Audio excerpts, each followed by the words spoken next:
I was wiping spilled orange juice off the kitchen counter when my son's tablet started playing a video I had never seen before. At first, I thought it was one of his cartoons. The screen was tilted against his cereal bowl, the sound low, the morning sun cutting across the table like nothing in the world was wrong. Then I heard my wife's voice. Not her normal voice. Not the voice she used with me when she was tired, distant, or pretending everything was fine. This voice was sharp, nervous, angry. "Just scare him," she said. "Make sure he deletes it. I don't care how." My hand froze on the counter. Then another voice answered. A man's voice. "I'm not going to jail for you, Melissa." My son looked up at me with milk on his lip and said, "Dad, why is Mom mad in that video?" That was the moment my marriage stopped being a marriage and became evidence. I didn't grab the tablet from him.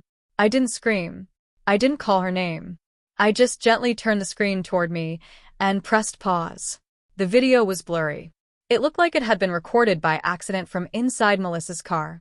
The phone must have fallen between the seat and console, camera facing up just enough to catch the dashboard, her hand, and part of the man sitting beside her. I knew him. His name was Darren. Melissa had introduced him once as someone from work. Too friendly. Too confident.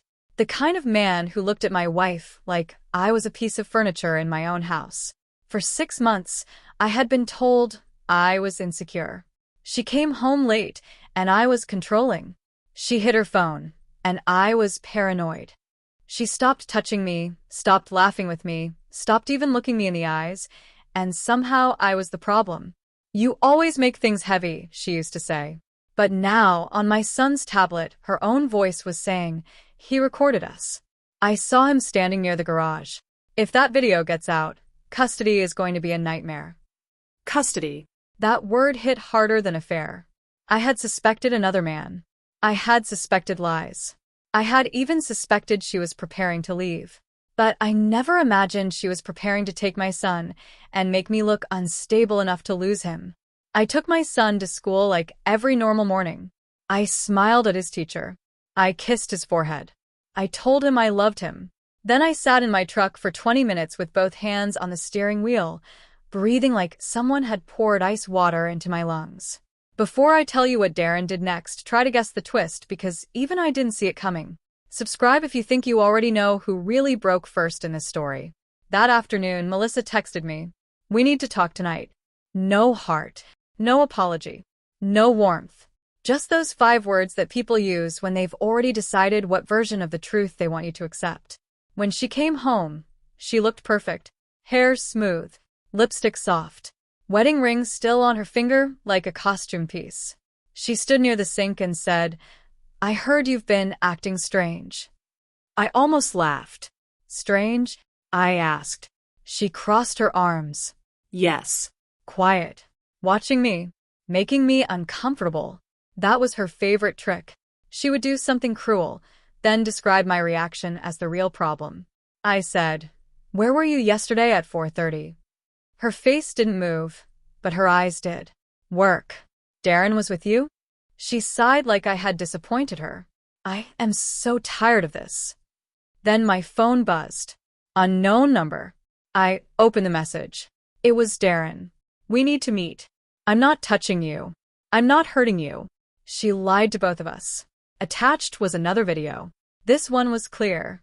Melissa was sitting in Darren's apartment, crying without tears. "You don't understand," she said. "If he keeps that video, he'll ruin everything. Just go there. Push him around. Make him scared. He folds when he's scared." Darren's voice answered. "You said he was abusive." She snapped back. Emotionally. Same thing. I felt something inside me go still. Not calm.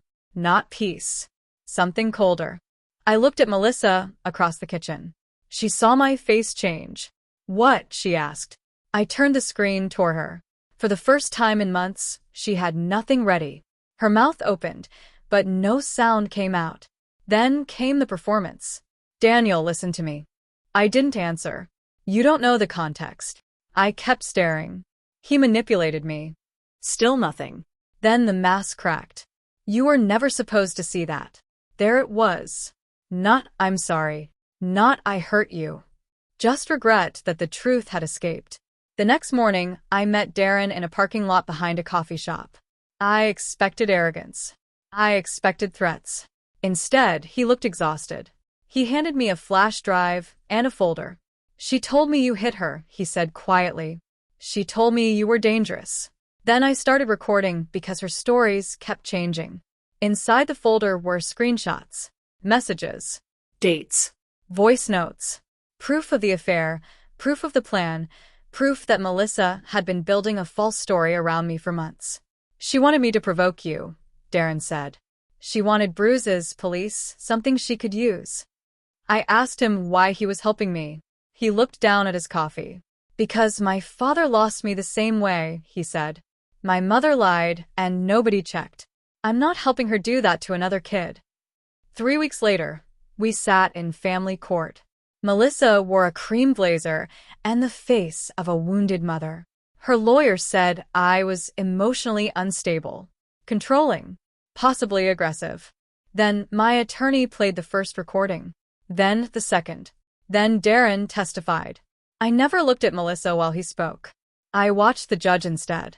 I watched his pen stop moving when Darren said, "She asked me to scare him into deleting evidence." Melissa cried then. Real tears or useful ones, I still don't know. But the judge saw enough. I was granted primary temporary custody while the investigation continued. Melissa received supervised visitation. When we walked out, she followed me into the hallway. "Daniel," she whispered, "please don't take my son from me." I turned around slowly. "Our son," I said. And I didn't take him. I protected him. She looked smaller than I remembered. Not because I had one. Because the version of herself she had built finally had nowhere left to stand. That night, my son fell asleep on the couch with his hand tucked under his cheek. I sat beside him in the quiet living room, the TV off, the house finally still. For months, I thought betrayal meant losing my wife. But I learned something harder. Sometimes betrayal is discovering that the person beside you is willing to turn your love into a weapon. She broke my trust. She broke our home. But she did not break who I was. And in the end, the video she wanted erased became the reason my son stayed safe.